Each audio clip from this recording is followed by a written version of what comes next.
continuidade à programação da nossa Semana Pedagógica 2024-2. Teve início ontem, com várias atividades que foram compartilhadas com a comunidade. E hoje nós temos, agora aqui no Miguel, a apresentação da mesa redonda Relações no Ambiente Escolar. Nós estamos convidando para compor a mesa a doutora Anícia Sede. Pode vir, Anícia, fique à vontade. A Anícia é promotora de justiça, atuante no Ministério Público na área de infância e juventude em Campos dos Goitacazes há mais de 20 anos. Graduada em Direito e Psicologia e pós-graduada em Direito Público e em Feminologia Existencial Humanística, atua como palestrante, sendo idealizadora de diversos projetos na área de defesa dos direitos das crianças e adolescentes, dentre os quais o Infância em Ação, um veículo de propagação do Estatuto da Criança e Adolescência por meio de experiências práticas. Anícia, obrigada por ter aceito o nosso convite e estar conosco mais uma vez. Convidamos também a doutora Odila Mansur, Odila, pedagoga do Instituto Federal Fluminense, doutora em Educação, linha de Educação Inclusiva pela UERJ, possui especialização em Desenvolvimento Infantil e Autismo. Para mediar essa mesa, convidamos Rena Schuller, psicóloga, há 17 anos atua no Instituto Federal Fluminense, especialista em terapia familiar sistêmica e em saúde da família e mestre em sociologia política. Atualmente está como coordenadora da CAI e do NUGEDES aqui no Campus Centro. Obrigada, Odila, por ter aceito, Rena também. Eu gostaria de apenas dizer que tem uma lista de presença, QR Codes, basta que a gente registre a nossa presença em uma delas, para que vocês possam receber o certificado. Também tem uma caixinha para colocarmos sugestões, críticas, para que possamos melhorar as atividades das semanas pedagógicas, que sempre acontecem na virada dos semestres letivos aqui no Campus Centro. Eu gostaria de dizer, mais uma vez, que todos os temas escolhidos para a Semana Pedagógica foram escolhidos pela nossa comunidade, né? E tentamos viabilizar, contando com as parcerias, né, colaboração de pessoas, né, de grande relevância aqui no nosso cenário municipal e nacional. Obrigada mais uma vez pela presença de todos. Boa tarde. Vamos iniciar, já estou um pouquinho atrasada. Só dizer, né, prazer de eu estar aqui mediando essa mesa, aprendendo com vocês. E no final, né, a Anícia primeiro vai falar, depois o Odila vão apresentar e no final a gente abre para o debate, para alguém fazer alguma pergunta, tá bom? Vamos começar com a doutora Anícia.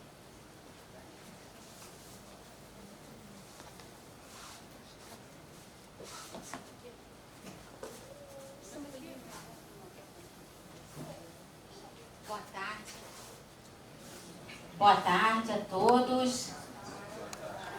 É com imensa alegria, né, que eu agradeço a oportunidade de estar aqui nessa tarde, nessa casa, né, tão tradicionalmente reconhecida pela qualidade de ensino na nossa cidade, dividindo a oportunidade de tratar de temas tão relevantes com professores, com funcionários, com alunos.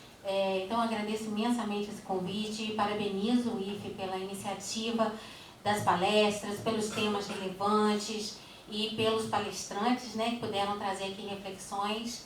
E vamos trazer a nossa reflexão para a tarde de hoje. A gente sabe que a educação é, de fato, crucial no desenvolvimento de qualquer indivíduo, né? E que, na verdade, o papel social dela vai muito além de transmitir conhecimento, de desenvolver os aspectos intelectuais do indivíduo.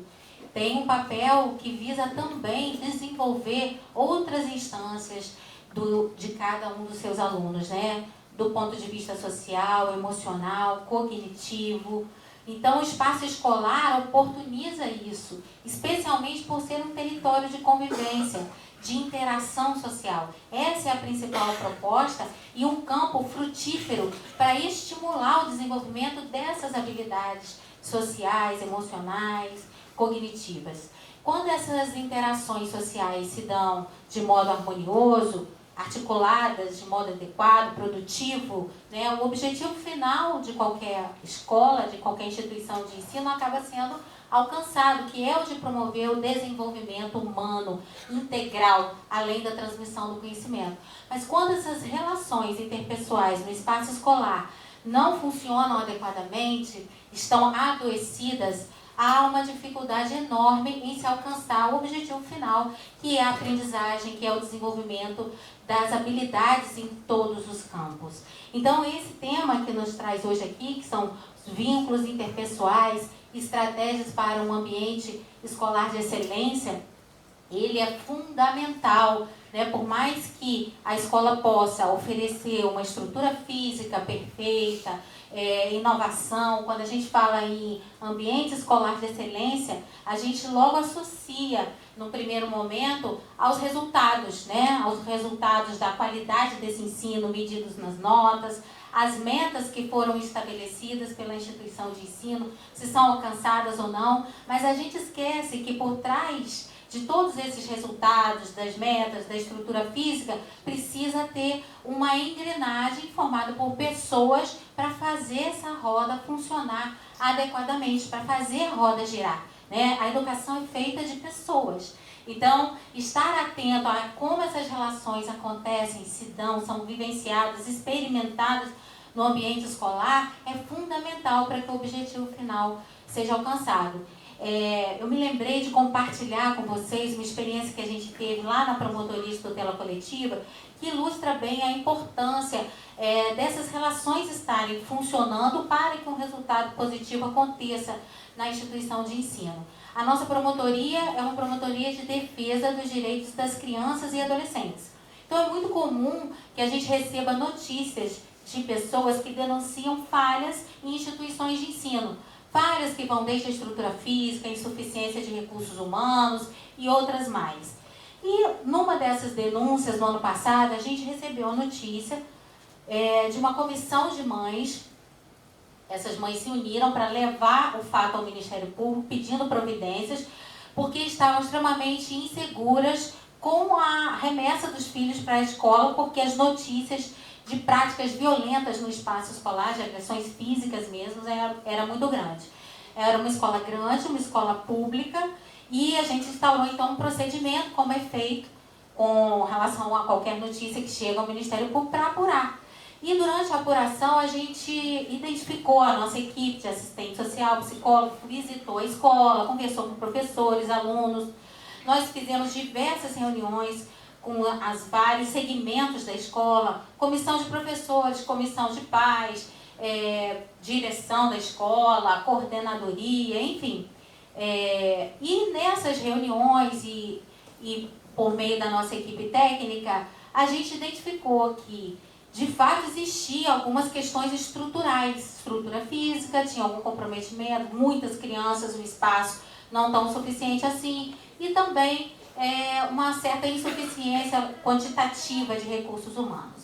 Mas, apesar de todos esses aspectos terem, de alguma forma, impactado nessa prática de violência no interior, no âmbito escolar, a ponto de um adolescente, para vocês terem ideia, ser encontrado desmaiado no chão, depois de ter sido agredido por um grupo de colegas nos corredores da escola, a esse ponto chegou, a gente identificou que, na verdade, a escola, que vez ou outra enfrentava, sim, algumas dificuldades com conflitos de alunos, mas por que estava numa crise tão grande a ponto de buscar o Ministério Público sem conseguir administrar adequadamente?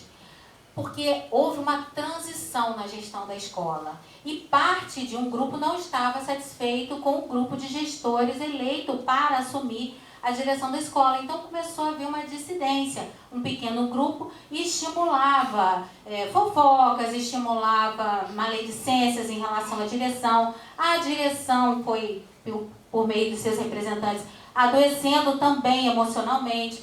O número de professores que estavam de licença médica por problemas depressivos e de ansiedade era enorme. Então era evidente que naquela escola essas interações pessoais, né, essas relações interpessoais, ela não estava se dando de forma adequada. Então a gente fez intervenções, chamamos inclusive a patrulha escolar, polícia militar, enfim, fizemos uma série de, traçamos uma série de diretrizes em que cada um assumiu a responsabilidade por dar conta da sua parte, professores, direção, alunos, escola, enfim. E fizemos outras reuniões e com o passar do tempo, de fato, o problema foi superado a ponto de uma dessas mesmas mães da comissão foi lá pedir providências, nos agradecer mesmo, emocionada, que agora ela podia trabalhar tranquila, porque o filho dela estava no espaço seguro. Então, se a gente tivesse trabalhado só com a ideia de, vamos aumentar o número de supervisores de pátio para inibir a violência, ou vamos colocar a patrulha escolar 24 horas na frente da escola, isso certamente não resolveria o clima de extrema hostilidade que estava sendo vivenciado pelas pessoas que frequentavam aquele espaço escolar. Então, a atenção a esse aspecto, né, da vida escolar, do ambiente escolar, é fundamental. Não só para que a gente possa acordar de manhã sabendo que vai para um local de trabalho e vai se sentir bem, confortável, se sentindo parte daquele projeto de transmitir conhecimento de alguma forma, do que a gente enfrentar ambientes que são realmente lugares onde predomina energias negativas e atitudes negativas. Mas que sinais podem ser observados numa instituição de ensino para a gente avaliar se ela atualmente possui ou não a saúde emocional das suas relações interpessoais? E a gente destacou aqui alguns aspectos, né, que podem ser considerados, como por exemplo, comunicação truncada, decisões verticais, né? Eu estava vendo ali a professora Fabiola dizendo, né, que esse evento ele resultou de uma verificação junto à classe toda, né, de quais seriam os temas relevantes, os interesses, quer dizer, um processo democrático. Quando uma decisão é vertical, é estabelecida, e muitas vezes precisa ser mesmo, porque a responsabilidade de quem está gerindo a instituição, então a decisão precisa partir dessa gestão, mas sempre que a decisão é construída com a participação daqueles que na verdade atuam como representantes dela em cada aspecto, né, desde quem está lá na portaria a quem é parte da coordenação, isso funciona de forma muito mais eficaz. Silenciamento e ressentimento entre equipes, comum quando o distanciamento é muito grande, como foi o exemplo dessa escola. Tinha uma verdadeira equipe de dissidentes tentando sabotar a nova gestão que tinha sido eleita ali.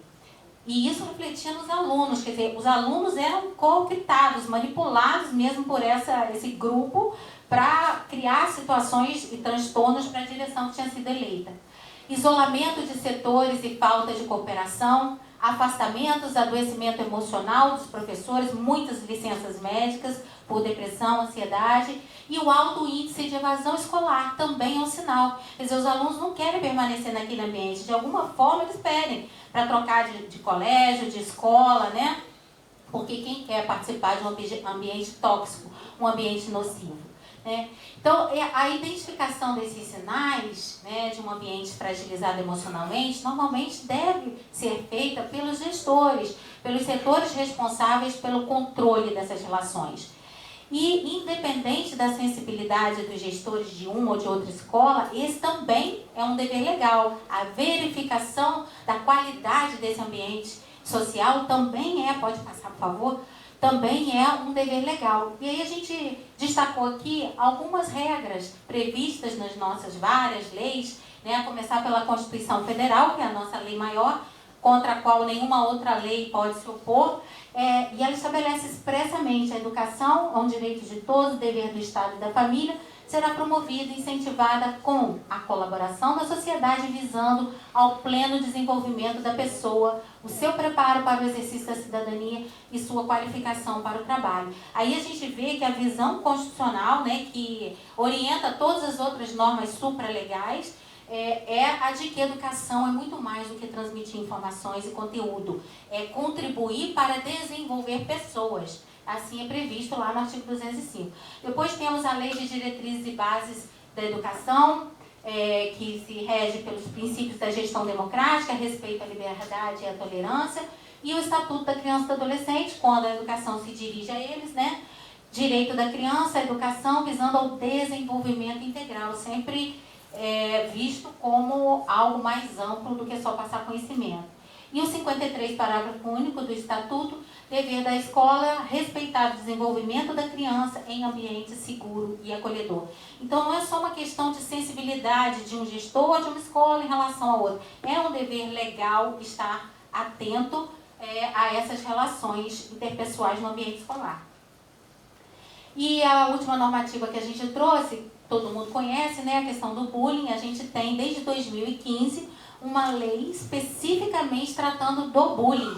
O que é o bullying? Essa lei conceituou o bullying como sendo um conjunto de atos repetidos, frequentes, dirigidos a uma determinada pessoa. Essa prática pode se dar por um indivíduo ou por um grupo de indivíduos, mas é sempre dirigida a um alvo, a uma pessoa, com o intuito de intimidar, de constranger, de causar sofrimento de fato a essa pessoa. Essa prática sistematicamente praticada é considerada bullying.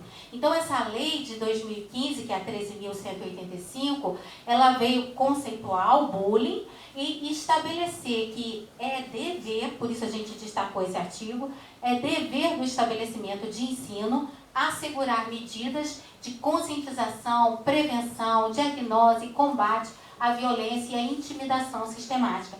Então, as campanhas de conscientização, as rodas de conversa, o estímulo à empatia deve ser parte da programação da instituição de ensino para preventivamente evitar esse tipo de conduta. E é tão grave, gente, os impactos que isso pode causar. Eu sei que às vezes a gente coloca o bullying, algumas pessoas, no pacote da ideia de que, mas não pode se fazer uma brincadeira que tudo é bullying. De fato, há alguns exageros em alguns comportamentos. E o bom senso deve nortear a gente quando a gente avalia uma conduta apontada como bullying.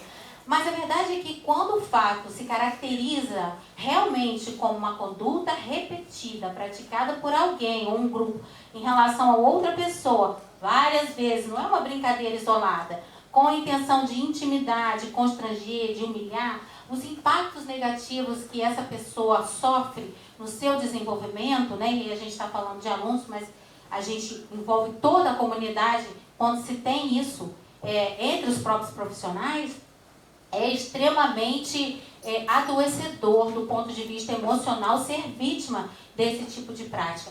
É tanto que, ano passado, 2024, a gente teve aprovado em março a Lei 14.811, que acrescentou ao nosso Código Penal, que é bem velhinho, é lá de 1940, um artigo estabelecendo que agora o bullying é crime.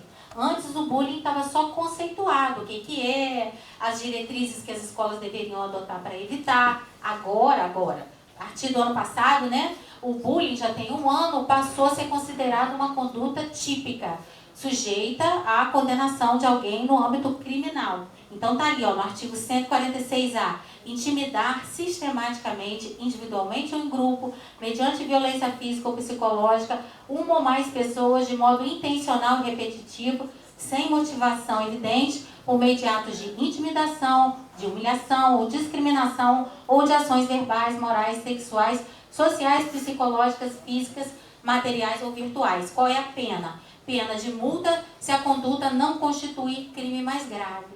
E quando que a conduta constitui crime mais grave? Quando ela está inserida no parágrafo único que vem embaixo, quando essa intimidação sistemática é feita no ambiente virtual.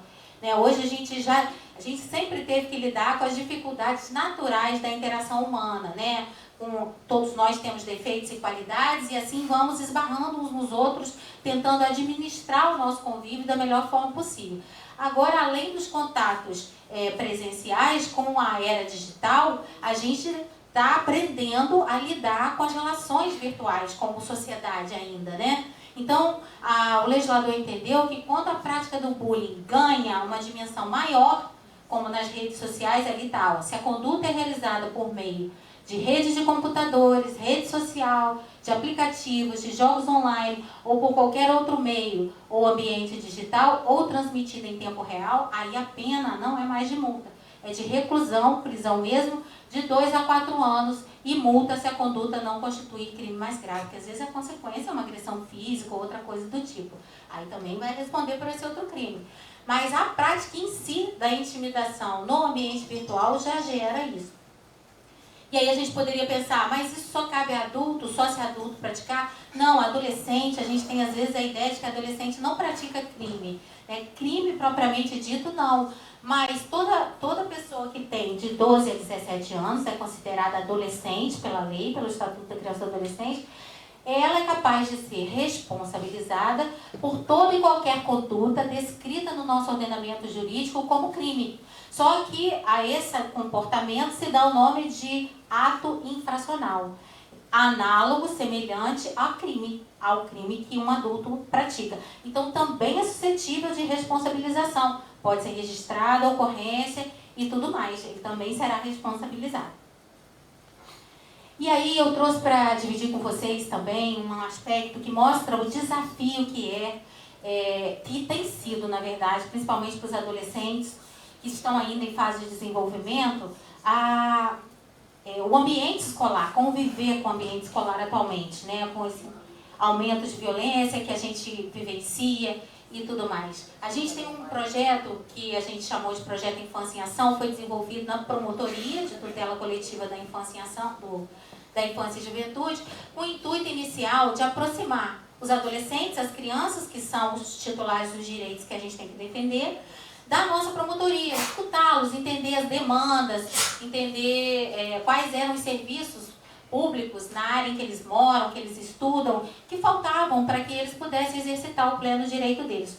Com o tempo, esse projeto foi se tornando algo mais amplo e a gente criou esse canal no Instagram para divulgar informações, divulgar os encontros e tornar esse diálogo mais próximo com todos, não só mais com os adolescentes e as crianças, mas com toda a sociedade. E lá a gente recebe muitas manifestações, tanto pelo privado quanto publicamente, e uma dessas manifestações a gente recebeu essa mensagem dessa adolescente que diz o seguinte, né? Eu vou ler com vocês. Oi, eu nem sei se alguém vai ler isso de verdade, mas precisava escrever. Aqui na minha escola falam muito de nota, de prova, de meta, mas quase ninguém fala de como a gente está se sentindo. Parece que todo mundo está tentando só sobreviver. Os professores vivem estressados, a direção ocupada, e a gente só vai ficando no canto, quieto, fingindo que tá tudo bem. Sabe o que dói? É ver que tem gente sofrendo aqui dentro e ninguém percebe. Tem aluno que para de vir e ninguém pergunta por quê. Professor chorando no corredor, afastado, briga entre alunos e ninguém fala sobre isso. Eu estou escrevendo porque não quero desistir, mas às vezes parece que a escola está desistindo da gente. Escrevi porque está pesado demais guardar tudo isso. No fundo, acho que nem espero resposta. A gente aprende a seguir mesmo quando nada faz sentido. Aqui dentro, todo mundo finge que está bem. E eu aprendi a fazer o mesmo. Se alguém ler isso um dia, só queria dizer, eu existi, mesmo que ninguém tenha percebido. E aí a gente fica assim, vendo o grau de sensação de invisibilidade que essa adolescente tem de si mesma, né? E da indiferença que ela percebe na escola entre as pessoas, nos corredores, com a direção, e sem saber como lidar, sem esperança, né? Sem expectativa. É claro que escrevendo a mensagem é um sinal de que, será que isso aí vai funcionar? Vocês vão fazer alguma coisa? Né? Por isso aí é sim um pedido de ajuda, claro que é, né? Nós identificamos a escola e estamos trabalhando ainda nesse campo aí, sobre essas relações interpessoais, exatamente sobre isso, porque como que um processo de aprendizagem pode estar motivado num ambiente em que o aluno enxerga as pessoas dessa forma, como indiferentes, né? Então, assim, a falta de empatia hoje em dia é algo que a gente precisa realmente estar atento a desenvolver para garantir em qualquer ambiente escolar ou não, que as pessoas possam ter uma vida de qualidade e compartilhar bons momentos. Pode passar. E aí eu trouxe uma pequena pesquisa aqui do OCDE, né, que é uma organização para cooperação e desenvolvimento econômico, é uma organização internacional. E eles fizeram essa pesquisa fazendo uma comparação entre vários sistemas educacionais de 49 países diferentes.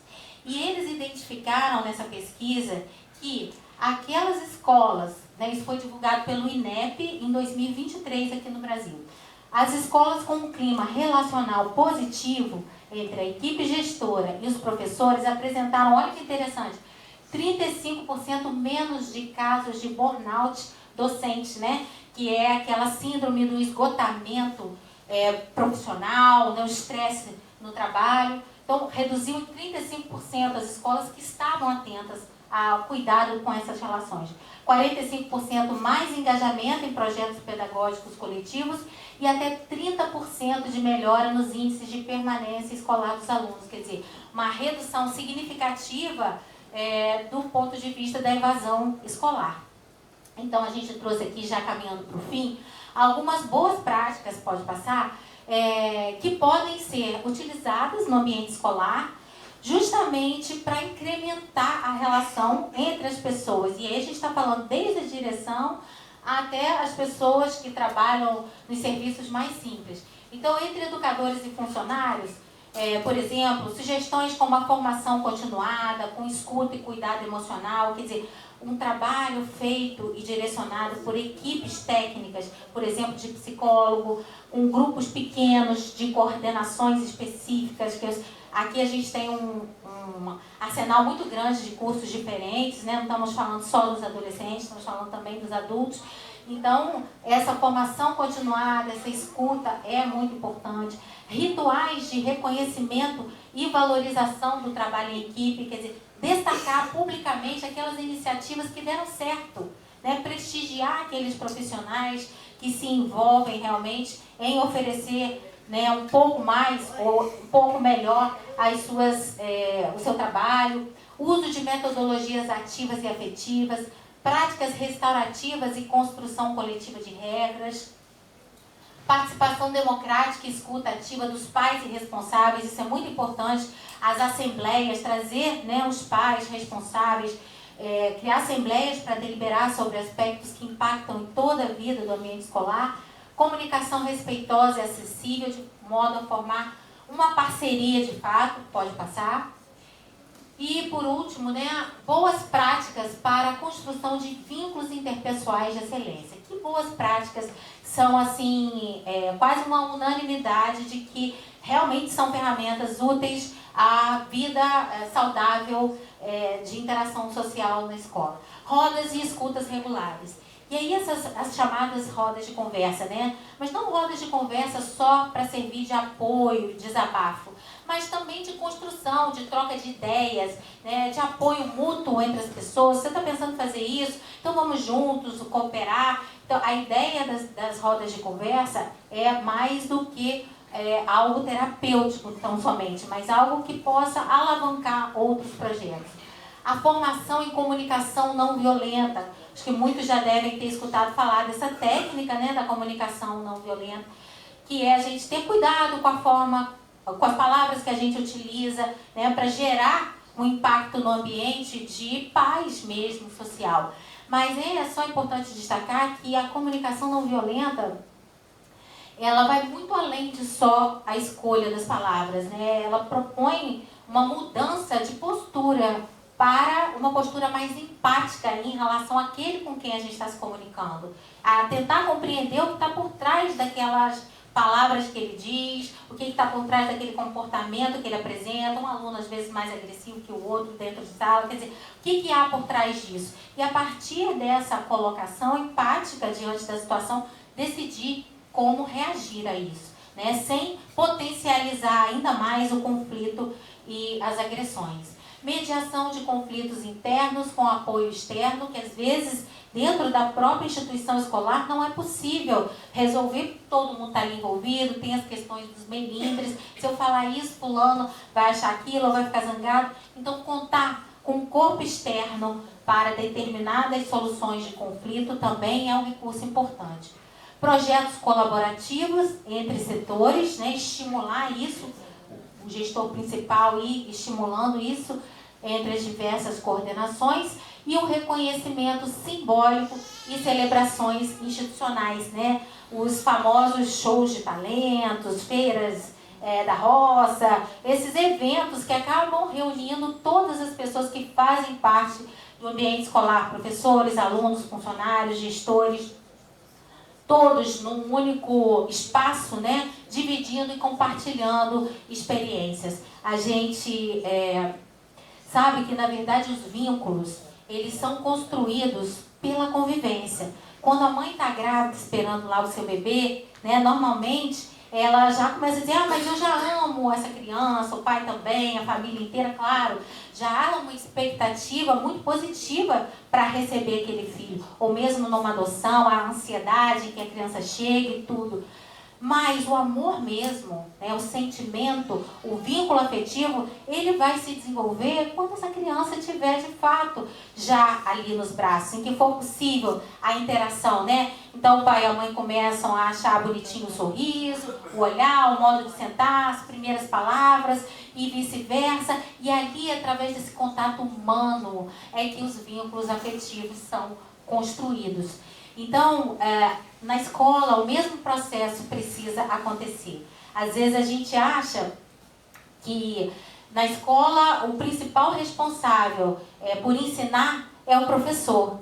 De fato, o professor tem a principal tarefa de transmitir informação e conteúdo, né? Mas ensinar e aprender é um movimento natural da vida. Onde quer que a gente esteja, em qualquer espaço, a gente está o tempo inteiro tendo a oportunidade de ensinar aquilo que a gente já sabe e de aprender com o outro aquilo que ele já sabe e que a gente ainda não aprendeu.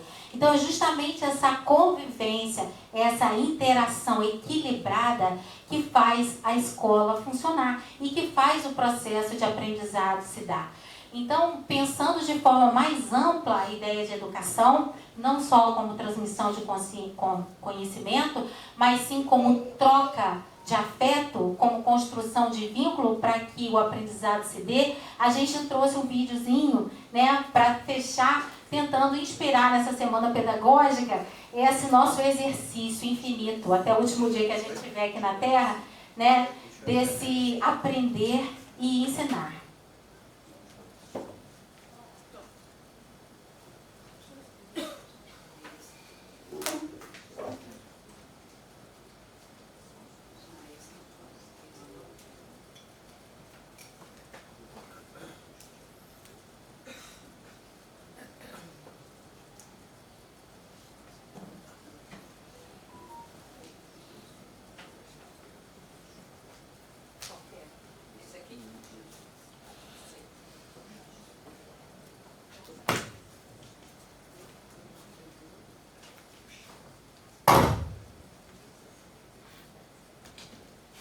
Esse vídeo traz para a gente, se a gente conseguir ver, exatamente esse clima, né, de humildade. Eu acho que é a postura que mais traduz, né, essa vontade de estar constantemente aprendendo com o outro. Né?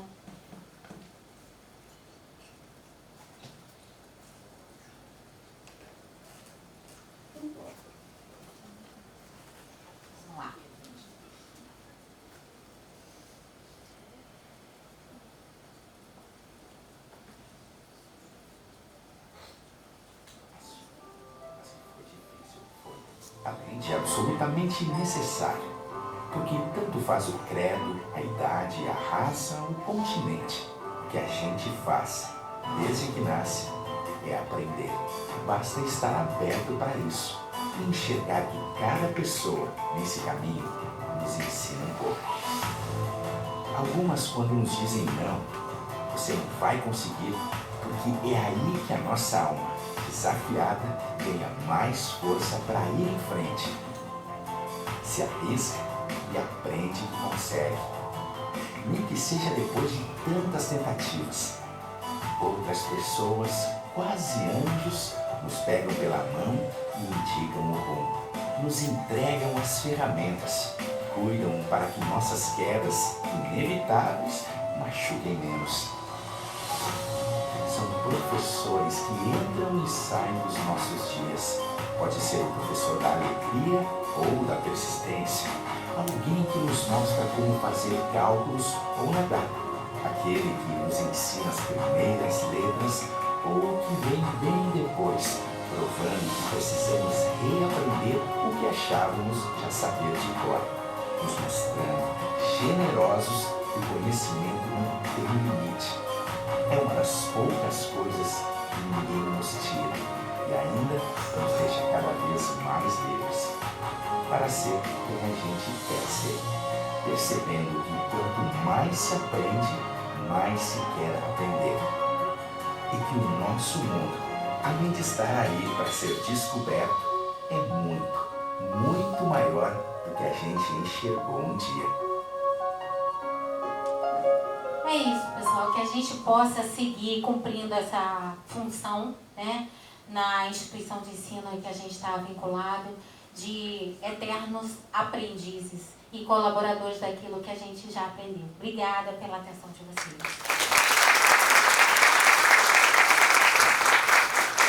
Muito obrigada, Nick. Agora a gente passa para a Odila.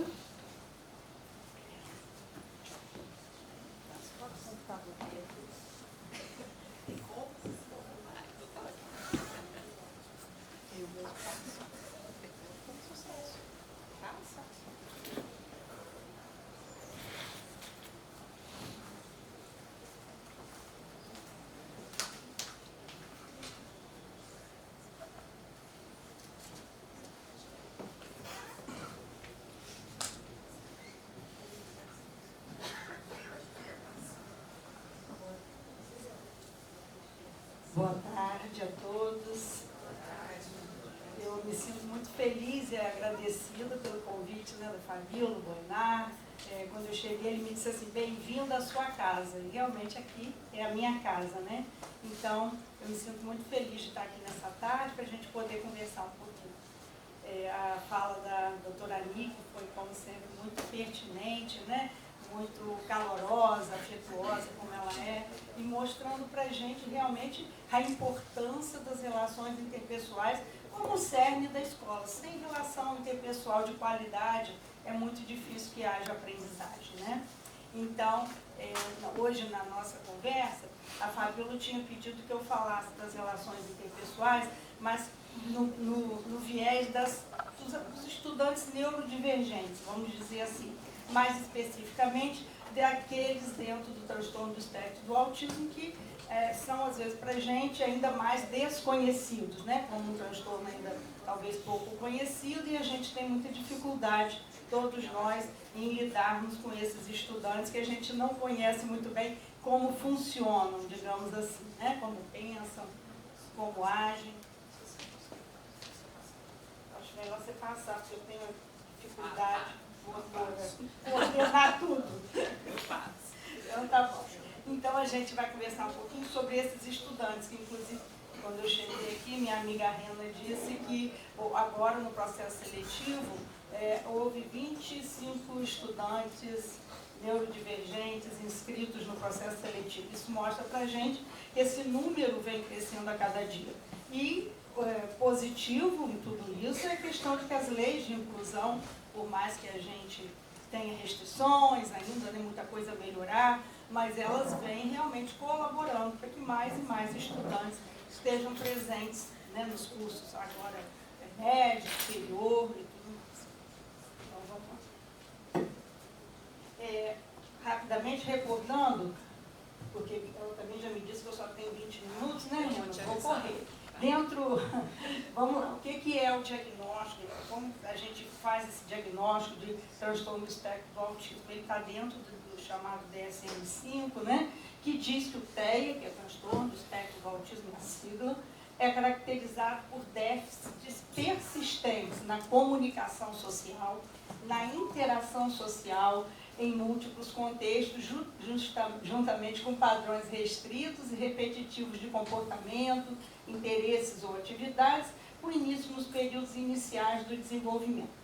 Traduzindo isso, esse estudante, dentro do transtorno do espectro do autismo, ele costuma ter bastante dificuldade nas relações sociais, né, nas relações interpessoais, sobretudo para iniciar uma relação, se aproximar, seja do professor, seja do colega. Muitas vezes ele responde à interação, quer dizer, se a gente vai a ele, pergunta, fala alguma coisa, ele até responde, mas ele buscar esta relação com o outro é bastante difícil, né? Está dentro das características do espectro. Ele também, em geral, tem dificuldades na comunicação e interação, tem interesses muito restritos, na maioria das vezes, quer dizer, um está muito preocupado com jogos eletrônicos, o outro com filmes da Disney e assim por diante. E muitas vezes ele só interage com a gente quando a gente parte desses interesses deles, né? Aquilo que a gente sabe já que é o interesse, é o futebol, e aí a gente procura muitas vezes se aproximar, até perguntar, fazer um vínculo a partir daquilo que é o interesse dele. Tá? Então, geralmente, eles têm interesses bem restritos. E aí, o que acontece? Eles sabem tudo, estudam tudo sobre aquilo que é do interesse. Se é física, se é química, mas aí as outras, né, os outros componentes curriculares muitas vezes ficam de lado porque não são do interesse e eles têm bastante dificuldade com aquilo que não é do interesse deles. Tá? Aspectos importantes na visão atual: o autismo é um espectro, ele é muito amplo, por isso a gente diz que é um espectro, tem variáveis inúmeros, desde estudantes com menos gravidade até estudantes que vão precisar de mais apoio, de mais mediação, inclusive na escola. É um transtorno de base biológica, a criança já nasce com essas características, que vão aparecer lá até em torno dos 3 anos de vida. Tá? A gente brinca sempre, não tem autismo que surgiu com 10 anos, com 15 anos. O autismo estava lá, pode ser que ele não tenha sido diagnosticado, identificado, mas ele estava lá, né? Lá desde os primeiros anos de vida. E o que a compreensão hoje, né, da gente preconiza? Como a doutora Anique falou, respeito à neurodiversidade, respeito àquele que é diferente, que pensa diferente, que muitas vezes se expressa de forma diferente. Então, que a base das nossas relações seja o respeito e a empatia.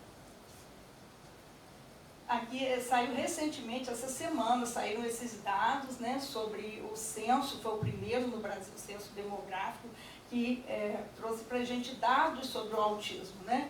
E a gente vê que na região sudeste, ali no 3º quadrinho, nós temos em torno de 1 milhão de pessoas com autismo.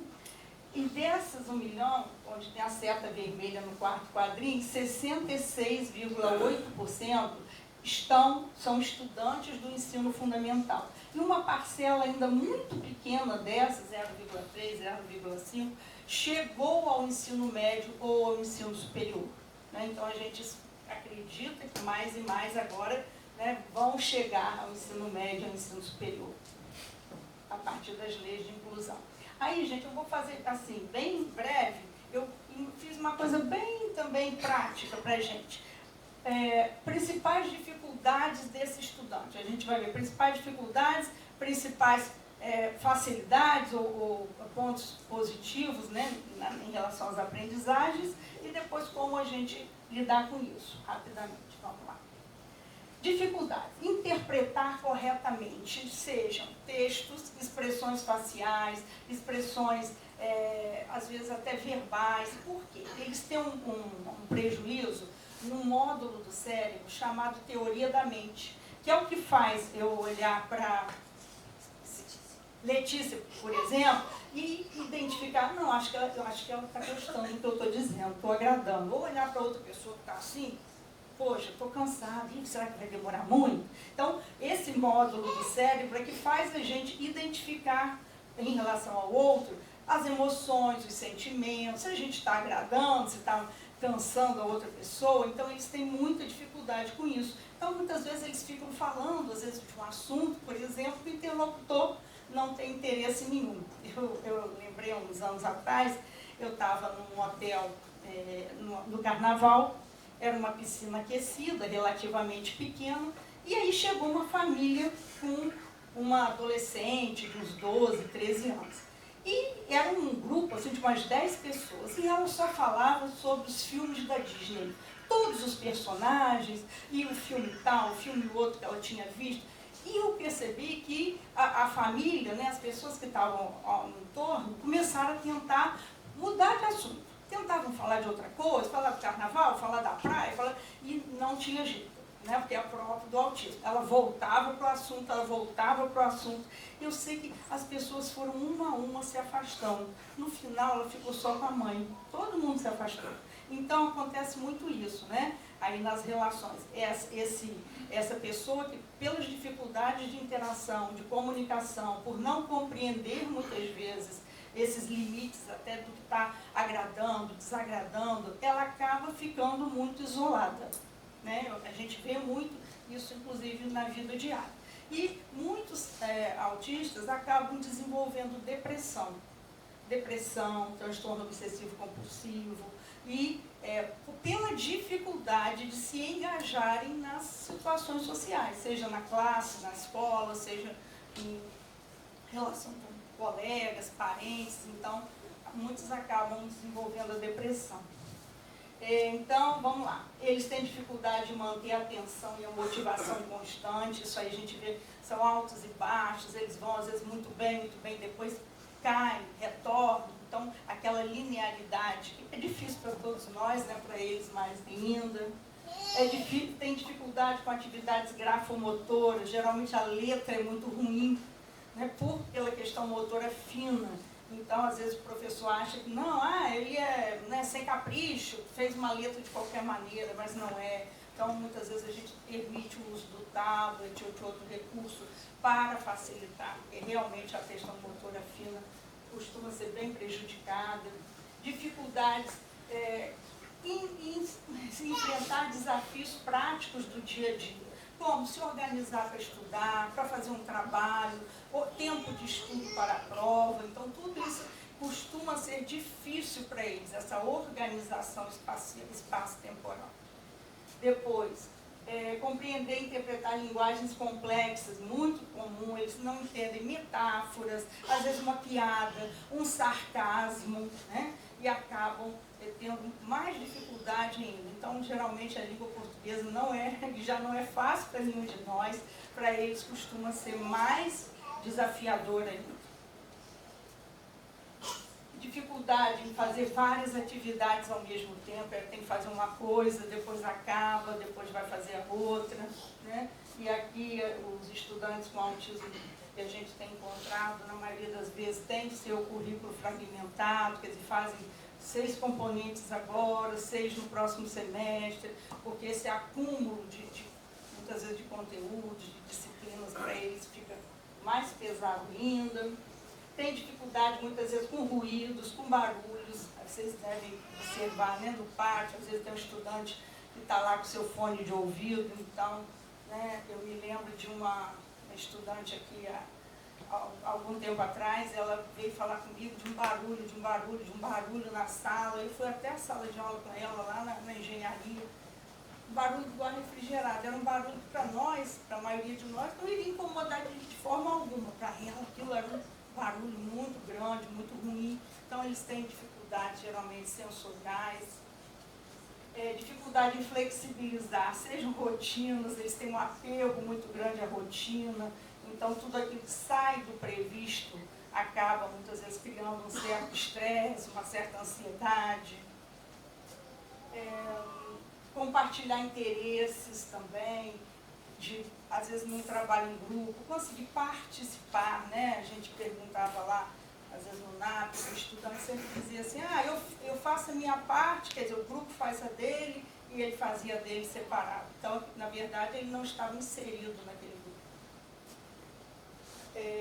Dificuldade de manter o contato visual, que é manter o olhar, né? Não é que aquela pessoa não olhe para nós, mas muitas vezes ela não consegue sustentar o olhar e ela abaixa o olhar frequentemente. Então, falamos, né? Dificuldade com rotinas e cobranças excessivas, aumentando aí o estresse e a ansiedade deles. dificuldade em saber como e quando buscar ajuda, né? Porque muitas vezes eles não identificam em si mesmos aquele problema, digamos, a dificuldade. Então, às vezes, a gente oferece ajuda, mas ele às vezes acha também que não precisa da ajuda. Porque para ele, às vezes, está tudo bem, mas para a gente que está no entorno, está vendo ali a dificuldade, né? Dificuldade em iniciar, manter e terminar uma conversa. É muito comum a gente estar falando com eles, daqui a pouco eles, né, dão assim, aquela rabanada e saem.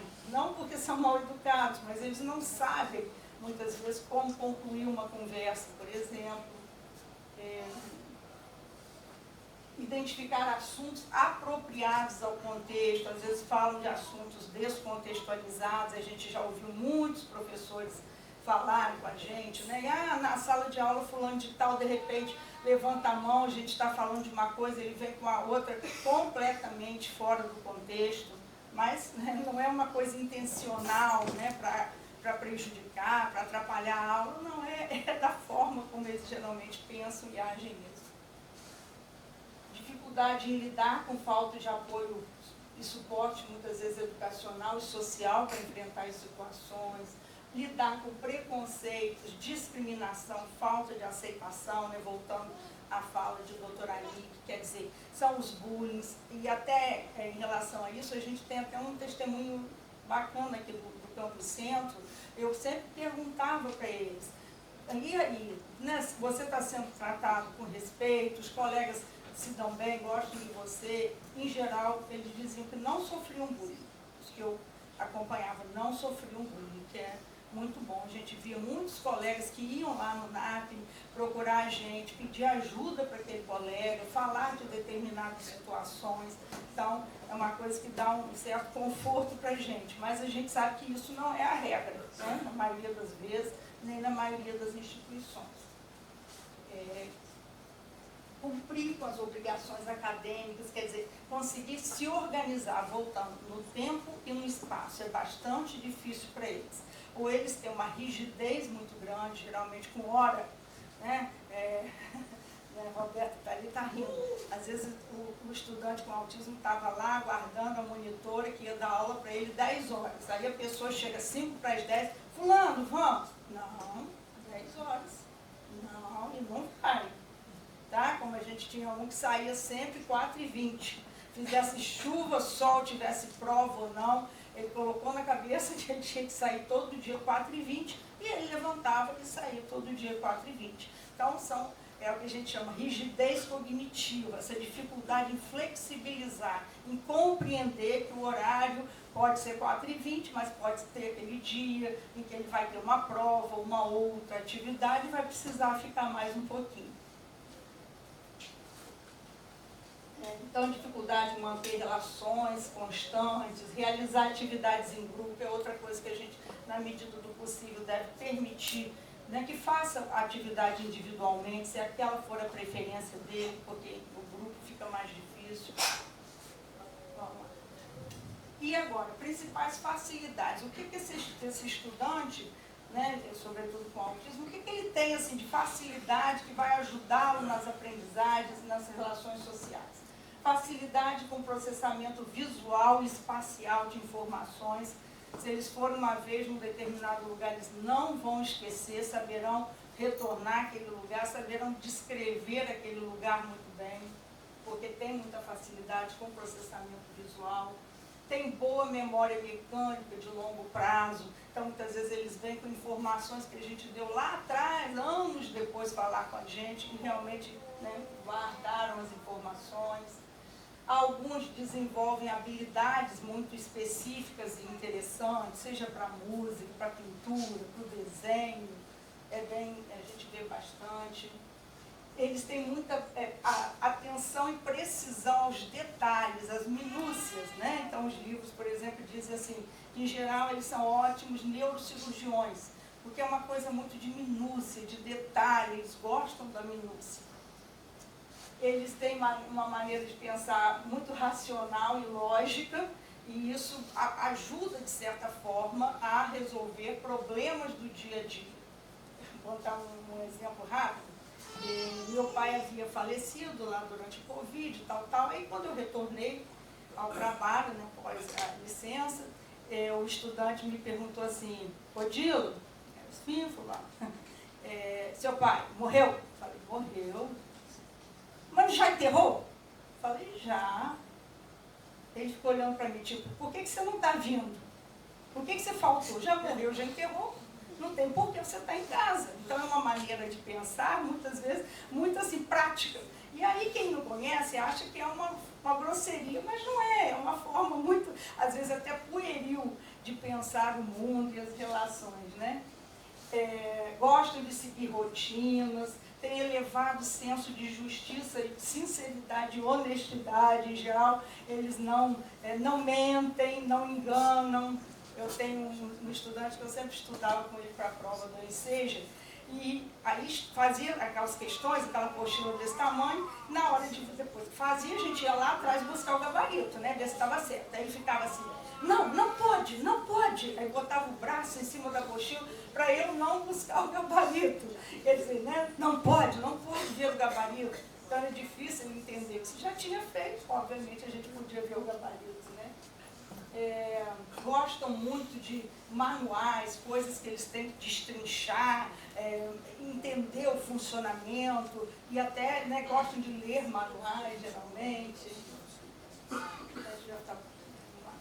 E aí, como é que a gente pode agir para ajudar esse estudante? Vamos lá. Procurar conhecê-lo, né, gente? Conversar sempre com o estudante, se possível, com a família ou com o serviço de apoio educando, aqui no nosso caso com o SNAP, procurar conhecer quais são as preferências, os interesses daquele estudante. Lembrar sempre que o espectro é muito amplo, então não existem dois autistas iguais, essa é uma grande dificuldade para a gente, né? Não existem dois autistas iguais, então às vezes o que funciona melhor com um não vai funcionar com o outro. Um tem mais dificuldade nas relações interpessoais, o outro já tem mais dificuldade na comunicação, o outro tem comorbidade, como eu falei, como depressão, e outros que acabam dificultando o seu bom desempenho. Então, a gente procurar conhecer bem, né, cada um. Estabelecer rotinas e previsibilidade. Sempre a gente anunciar antes o que vai ser feito, como é que vai ser feito, dia tal nós vamos apresentar um trabalho, ou vai ter aquela visita técnica. Sempre evitar o efeito surpresa. Eles precisam e se sentem muito mais confortáveis quando a gente dá previsibilidade para eles. Usar cronogramas, por exemplo, né, com as atividades visuais, escritos, pode ajudar. Sempre na aula dizer o que vai ser ensinado naquele dia, quais são os objetivos, o que vai acontecer naquele dia de aula, por exemplo. Sermos claros e objetivos, evitarmos linguagem ambígua, sarcasmos, porque em geral eles não compreendem a brincadeira ou a piada, né? E às vezes tomam até aquilo como, às vezes um elogio, na verdade é um sarcasmo, né? Eu há pouco tempo, uma criança, eu vi uma pessoa dizendo assim para ela, alguma coisa errada que ela estava fazendo, uma criança com autismo, e a pessoa falava assim, que bonito, hein? Que lindo! E ele ria, ele realmente estava achando que a pessoa estava elogiando, né? Eu falei para a pessoa, olha, cuidado, né? Não pode falar de certa forma, porque ele vai entender literalmente isso. Então, dar instruções passo a passo, verificar se aquele estudante compreendeu realmente o que precisa ser feito. Apoiar a regulação sensorial, que são essas questões muitas vezes de usar um fone de ouvido ou outros utensílios que possam ajudá-lo a se sentir mais confortável no ambiente escolar. Evitar, às vezes, ambientes com luzes muito fortes, cheiros muito fortes, tudo isso causa um desconforto em geral. Acolher diferentes formas de comunicação, alguns se comunicam melhor por escrito do que verbalmente, tem mais facilidade, outros se comunicam até melhor por meio de desenhos, gravuras. A gente já teve casos assim de estudante que desenha primorosamente e tenta às vezes responder alguma coisa utilizando o desenho. Respeitar silêncios e pausas, né? Às vezes ele está mais recolhido, a gente poder respeitar, acolher as diferenças, adaptar desde todo, ou seja, material, seja o processo avaliativo, né? Promover, então, sempre um ambiente respeitoso e inclusivo, a gente procurar observar, isso aí é muito importante, a questão do bullying, se ele está sendo, se está acontecendo, ou se aquele estudante realmente está incluído na turma, se ele está sendo respeitado, né, como uma pessoa humana que ele deveria estar sendo respeitado. Evitar interpretações erradas, às vezes ele se isola, fica mais quietinho, não porque não gosta da gente ou daquela turma, mas da sua maneira de ser, de pensar, né? Já falamos da hiper ou hipossensibilidade, compreender, a gente procurar sempre compreender a condição, o que é o autismo, e enxergar, sobretudo, gente, uma pessoa, que ali está uma pessoa, um jovem, né, ou um adulto, no caso nosso aqui, que tem características próprias, pessoais, e tem também, está também dentro do transtorno do espectro do autismo, né? Mas ele não é uma sigla, um código, um diagnóstico, ele não é o autismo, ele é uma pessoa que tem algumas características diferentes, né? Que funciona, a gente diz, às vezes de uma forma diferente. Aqui é um rapazinho que frequentava sempre lá o NAP, eu coloquei a foto, o hiperfoco dele em cubos mágicos. Ele passava todo o tempo disponível, né, o intervalo, sempre isolado lá, fazendo lá os cubos mágicos. Então, esse é um hiperfoco que eu, por exemplo, até então não conhecia, até ver com esse rapaz. Mas, como eu falei, existem inúmeros hiperfocos.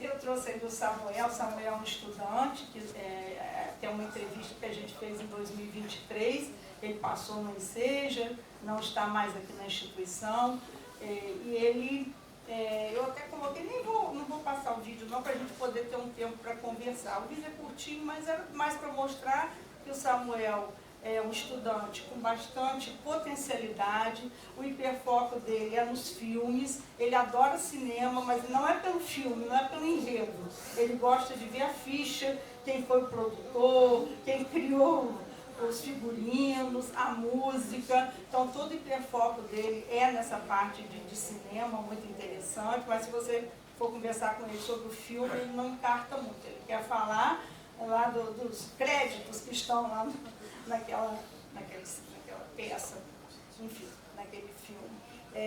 Mas é para a gente mostrar, gente, que é possível. A gente aqui tem vários estudantes, né? Agora, o que Rena disse, vem um grupo maior ainda. É possível trabalhar com eles, talvez sempre num ritmo um pouco diferente da maioria. Eles vão precisar, na maioria das vezes, de um pouco mais de tempo que os demais colegas. Mas são pessoas que a gente precisa conhecer, acolher, respeitar, como quaisquer outros estudantes, né? Como a gente faz com quaisquer outros estudantes. Então, que é possível e a gente precisa realmente se preparar mais e mais para receber essa clientela. Aí, aproveitando, fazer uma propaganda, né? A Pró-Reitoria de Políticas Estudantis está organizando dia 6/6, é uma sexta-feira à tarde, 14 horas, no IF Guarulhos, a gente vai fazer um evento sobre autismo. E aí lá a gente vai falar sobre o autismo na vida adulta. Tá bom? Quem quiser, puder participar, vamos falar de crianças, mas vamos falar também de adultos. Tá? Muito obrigada.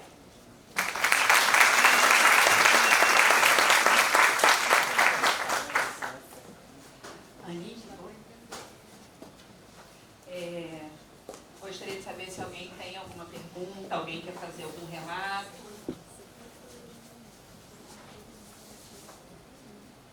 Oi.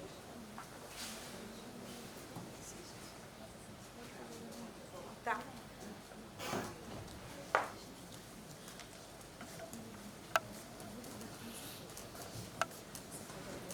Eu não sei se esse seria o momento, mas eu acredito. A gente veio do conselho de classe hoje pela manhã e a gente falou sobre algumas dificuldades de alguns alunos nossos que não chegam para nós, professores.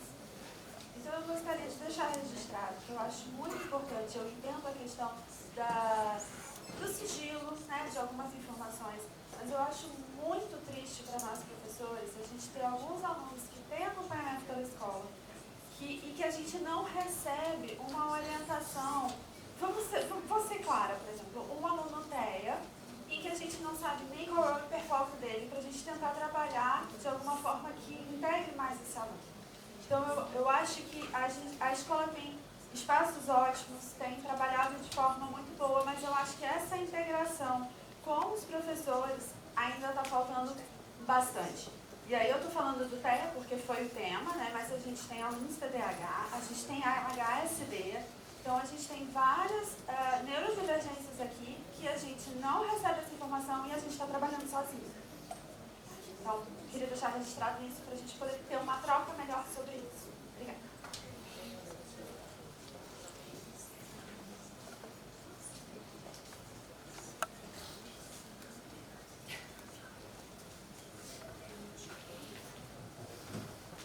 Boa tarde, doutora Nick, professora Odila. Eu sou Letícia, né? Acho que a maioria me conhece aqui. Sou enfermeira aqui do campus, estou coordenadora de saúde no momento. E aproveitando até o gancho da professora, na verdade eu queria comentar um pouco sobre a questão das relações, né? Eu acho que a gente recebe lá abarca, né? Todos os alunos que passam mal em algum momento têm um sofrimento psíquico, algum surto ou alguma dificuldade, até mesmo situações de bullying, que de fato acha que até acontece pouco aqui na escola, graças a Deus, né, um ambiente...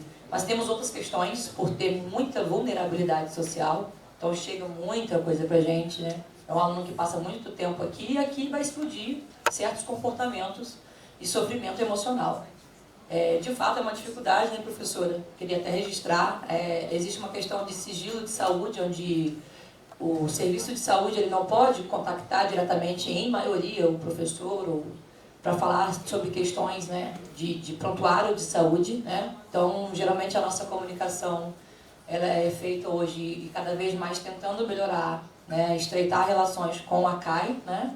Então, automaticamente, quando a gente percebe alguma situação neurodivergente, ou da questão psiquiátrica, ou da questão socioemocional, a gente contacta o serviço do apoio ao estudante e para tentar fazer essa ponte com a parte acadêmica, né? Tendo em vista que a gente não pode chegar e abrir o prontuário para um professor, até porque muitos alunos são maiores de idade e, mesmo tendo um determinado tipo de transtorno, eles mesmo não querem que as pessoas saibam daquela forma, daquele diagnóstico. Então a gente tem muito sofrimento psíquico, tentativa de autoextermínio, dentre outras coisas, que é difícil falar enquanto saúde diretamente para a questão acadêmica. Então a gente usa essa ponte, né, do apoio ao estudante para tentar fazer essa correlação com a parte acadêmica. De fato, a gente recebe uma série de estudantes, acho que cada vez mais cresce esse número. Acho que a gente tem muitos estudantes que não estão no diagnóstico, né, que não chegaram, né, para a gente enquanto... né, Rena sabe dos nossos anseios, cada vez a gente atende uma pessoa que às vezes nunca parou ali e de repente está num sofrimento psíquico ou tem um transtorno de espectro autista, claro, mas não vai chegar para o NAPNE, porque aí tem uma questão familiar, porque não aceitou e a família não aceita, ou porque é o nível de suporte 1 e aí passa batido, despercebido realmente. E, na verdade, eu acho que talvez uma pergunta, uma provocação, assim, como é que a gente... consegue estreitar essa relação entre saúde e educação na escola, né? Acho que essa é uma coisa que eu vou tentar provocar a mesa de fato e até a plateia também, tendo em vista as N questões hoje que eu acho que exacerbam, que a parte acadêmica exacerba muito, porque a gente quer que o nosso aluno tenha êxito, não tenha evasão, passe na disciplina, não fique muito tempo na escola. A preocupação pedagógica acadêmica é muito grande, mas em contrapartida a gente tem flutuações da área da saúde que a gente está passando e não estamos conseguindo cuidar. E aí, por N questões, né, recursos humanos, um olhar melhor para essa saúde na escola e como é que a gente consegue trabalhar de fato isso no âmbito dos professores, dos administrativos e principalmente desse aluno que passa metade da vida dele praticamente aqui, né, 10 horas, no mínimo aí 8, 10 horas por dia aqui. Como é que a gente estreita essas relações de saúde e educação na escola e que cada vez mais chegando esses neurodivergentes. E a pergunta da professora, acho que veio até para provocar, né? Tá aí uma dificuldade nossa, né? De unir esses dois mundos. Deixa eu falar uma coisinha. Meu nome da professora, Aline. bem colocado, bem lembrado, Letícia ajudou aqui a responder. Muitos estudantes, eles uns não têm laudo, a gente olha e sabe que tem a dificuldade, mas eles não têm laudo e não se aproximam da gente. Tem o grupo que pede para não ser, né, identificado junto às coordenações. Mas assim, sempre que o professor procura o UNAP, a gente esteve lá por alguns anos, sempre foram, né, orientados, recebidos, a gente sempre fez esse papel, mas muito assim, vindo do professor, vindo a demanda do professor, a necessidade do professor, porque como disse a Letícia, a gente não pode abrir o prontuário, né, chegar para lá, falar que fulano é isso, é aquilo, tem aquilo outro, a gente não pode. Então, eu não sei exatamente como resolver isso, porque é uma necessidade, é importante, né, mas a gente tem limitações também, né, éticas, digamos assim.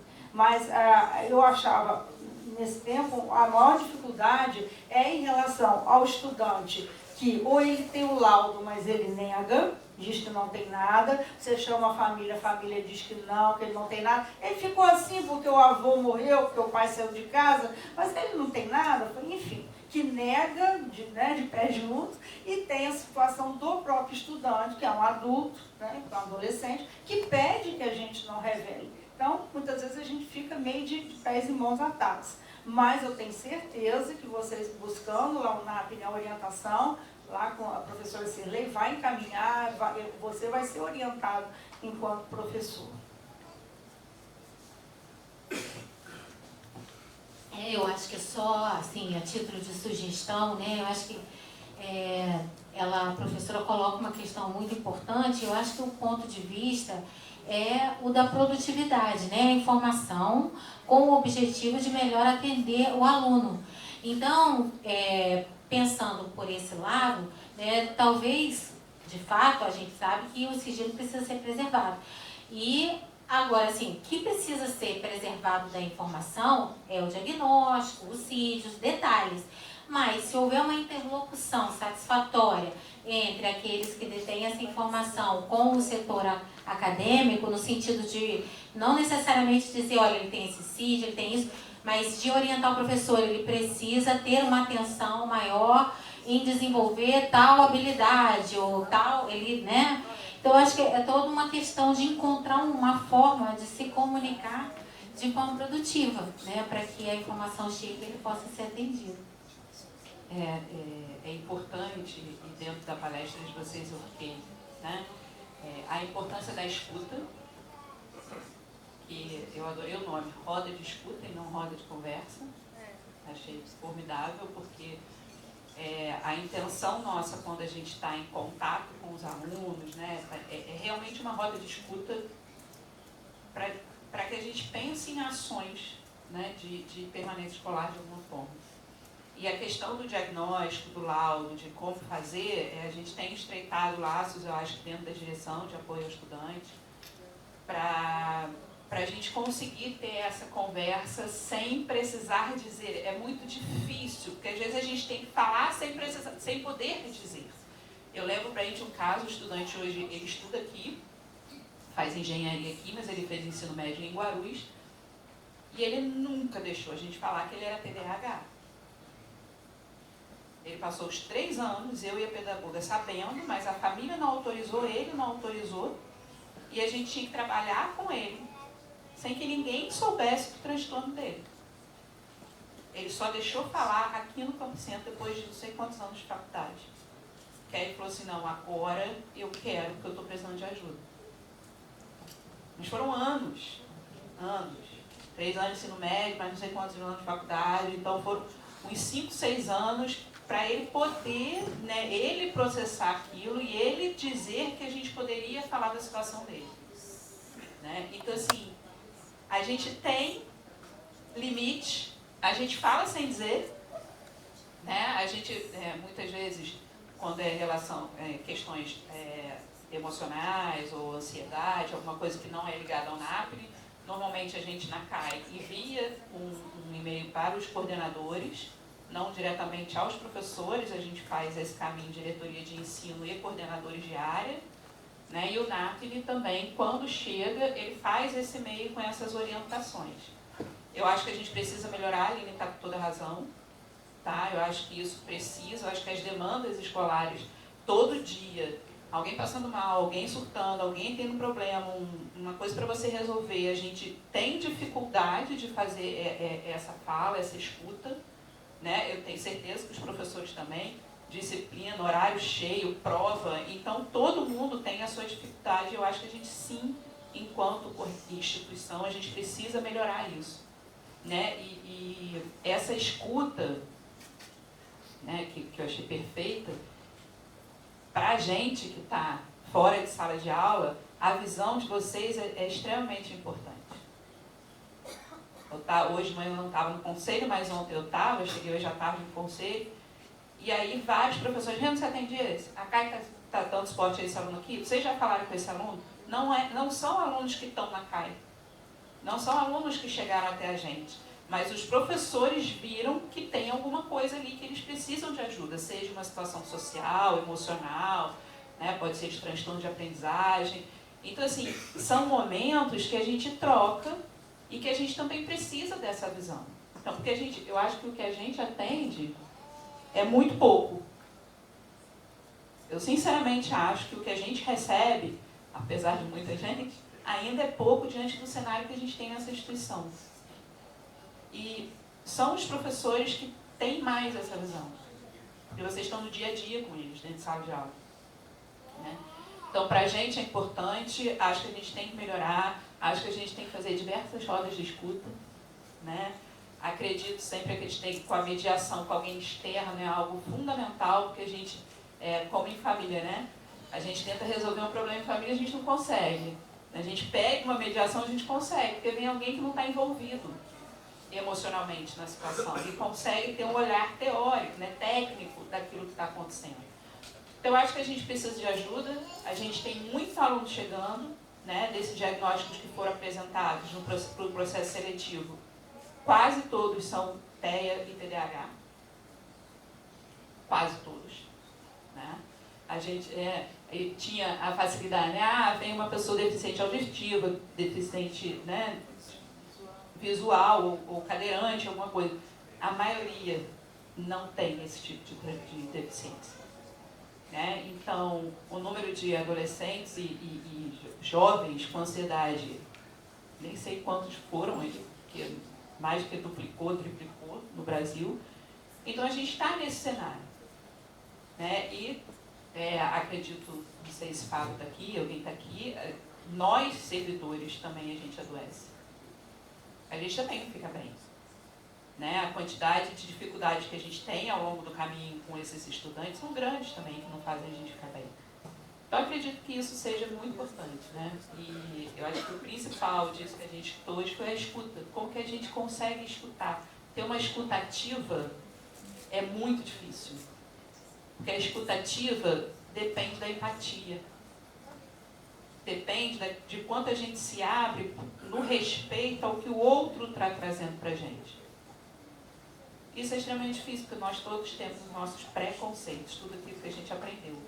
Então, a abertura para uma escuta que seja realmente empática é muito complicado, ainda mais no dia a dia que a gente tem. Né? Alguém mais? Uma verdade, né? Então, eu só queria colocar algumas questões. Primeiro que hoje nós temos 30 autistas que são acompanhados pelo NAP. A Renan já falou que no próximo processo seletivo já temos aí, né, alguns candidatos. Não é só uma questão do autismo, não é? E temos vários que não se colocam, gente. E que chegam até a gente, não se colocam nem no processo de ingresso, que eles poderiam indicar, né? Mas eles têm preocupação do que isso pode, né, acarretar na vida dele. E aí eu queria dar fazer duas colocações que aconteceram relativamente recentemente na nossa instituição. Nós tivemos um caso que o estudante, ele era autista, acho que a Odila lembra, ele tinha sido reprovado 4 vezes na primeira série. Ele tinha uma dificuldade muito grande com barulho. E ele estava num curso que mexia muito com barulho, por mais que colocasse proteção, enfim, né?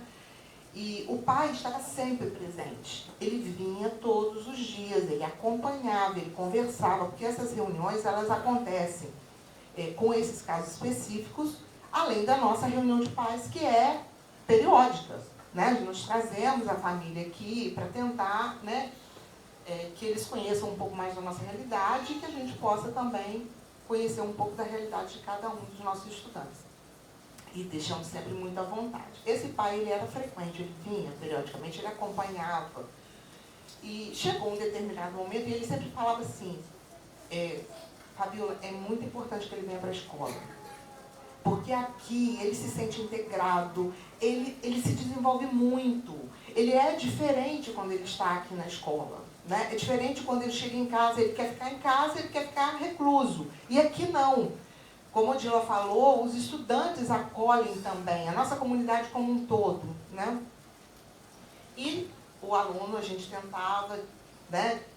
Tem o PEI, o Plano Educacional Individualizado, com esses estudantes, enfim, mas chegou um determinado momento que o pai, ele já tinha até feito ensino médio numa outra instituição, ele estava não era de formação profissional, mas ele tinha, e a alternativa, pelo que eu conheço, foi o primeiro caso aqui na nossa instituição que nós demos uma certificação parcial.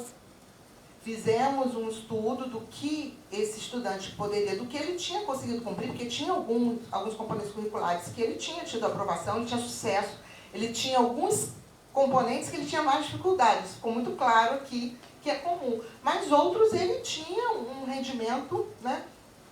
E aí ele conseguiu uma certificação parcial e ficou muito feliz com isso. Eu acredito que ele tenha tido um acesso a um trabalho, vamos dizer assim, talvez não como técnico, porque ele não teve diploma de curso técnico, né? Mas para ele e para a família, isso foi algo relevante, foi importante. Ele se sentiu atendido na sua necessidade. Enfim, então esse é um caso. E um outro caso, que são muitos casos, né?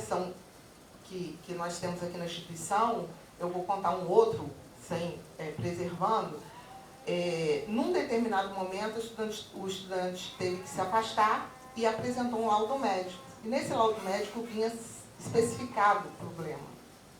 Para vocês terem uma ideia do quanto nós temos que ter cuidado na nossa conversa, no atendimento, enfim. E a mãe ficou desesperada. Porque como que aquilo ia estar na pasta dele? Lembra desse caso, né? Na pasta, vocês vão prejudicar, né, a minha filha, o filho, né, não importa.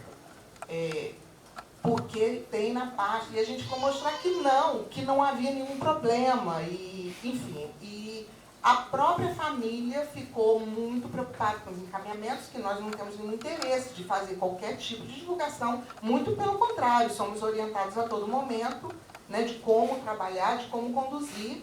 Em especial quando você tem alguém externo na nossa instituição. E a preocupação da família e se ela for encaminhada para o estágio, será que vocês vão contar para o emprego? Ela vai ser prejudicada? Então, para vocês terem uma noção, né, e tenho certeza que todos aqui têm, que lidam no dia a dia, né, a gente atua de forma conjunta, que nós temos que ter todo o cuidado e acredito que a equipe da CAI, enfim, os nossos profissionais aqui estão sempre muito próximos para analisar individualmente a situação.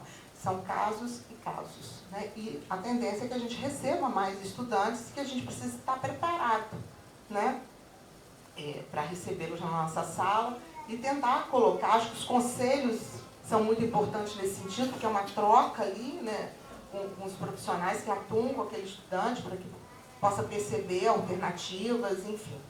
É só uma contribuição.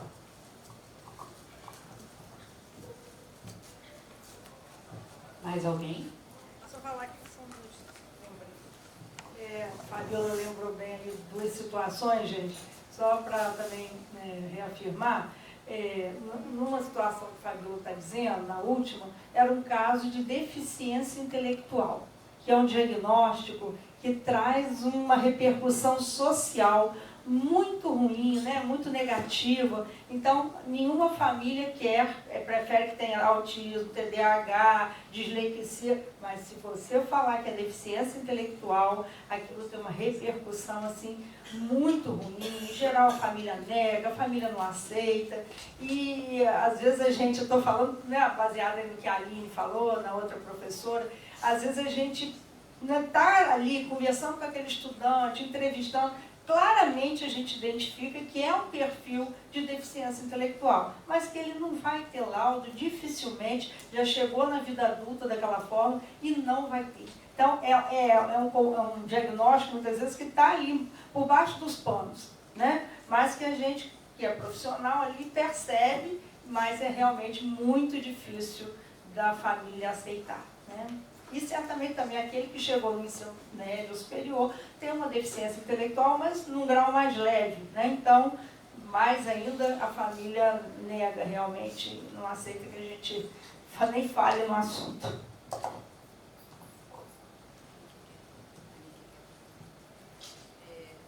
Bom, mais alguém quer falar alguma coisa? Perguntar? Não? Eu queria terminar, então, agradecendo as duas, lógico, pela presença de vocês, pela colaboração, por tudo que a gente pode aprender sempre, né? Já ouvi a Nick algumas vezes, Odila trabalhando junto, eu aprendo muito. Mas eu vou trazer algo que a doutora Nick trouxe, né? A educação, ela, todas as leis, né? Todas aquelas que a gente conhece, ela visa o desenvolvimento emocional, né? O desenvolvimento humano integral. E a gente está numa instituição profissionalizante, né? A gente ensina os alunos não só apenas as disciplinas básicas, mas uma profissão. E isso é extremamente difícil.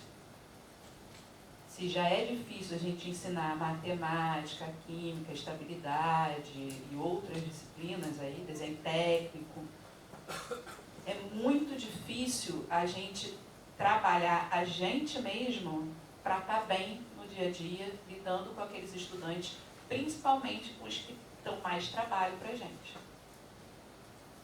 E o trabalho, né, o esforço que a gente às vezes tem com determinado estudante, às vezes não é nem um esforço técnico de ensinar para ele aquela disciplina, mas até de lidar com ele. Né? E os alunos que têm, né, o TEA, o TDAH, o aluno geralmente é um aluno difícil. Ele instiga, ele deixa a gente em situações às vezes difíceis. Então, eu acho que precisamos de escuta, precisamos de tolerância, precisamos de respeito, precisamos compreender, né, os cursos que a gente tem, os alunos que a gente está recebendo e como que a gente vai fazer isso. A educação é um direito de todos desde a Constituição, não é isso? 1988. Acho que a maioria aqui estava nascido, né?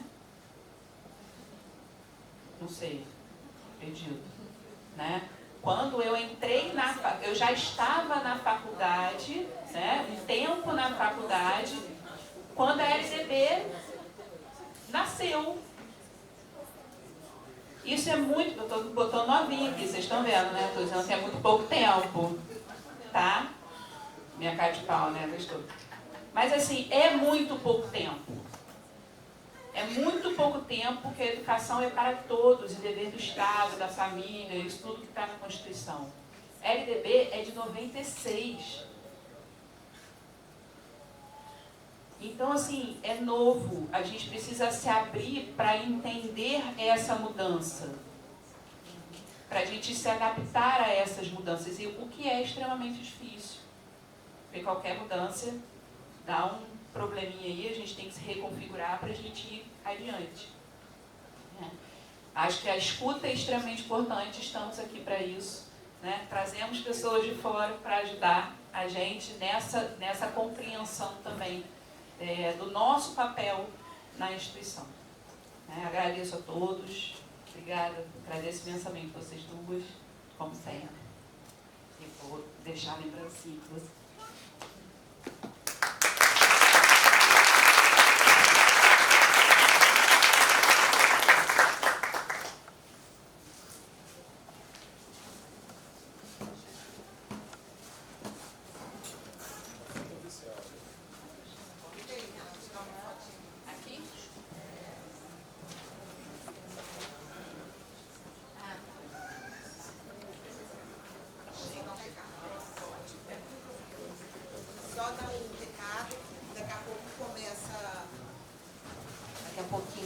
teremos a palestra sobre recuperação. A nossa colega do Instituto Federal do Espírito Santo já está presente aqui na plateia. Vai começar às 17h30 aqui nesse mesmo auditório. E temos amanhã uma mesa redonda sobre afastamento médico. Já falaram da situação agora dos profissionais, servidores. Ela acontecerá às 14 horas aqui também. Obrigada, gente, pela participação de todos. Tem um coffee break lá, uma mesinha para a gente tomar um café.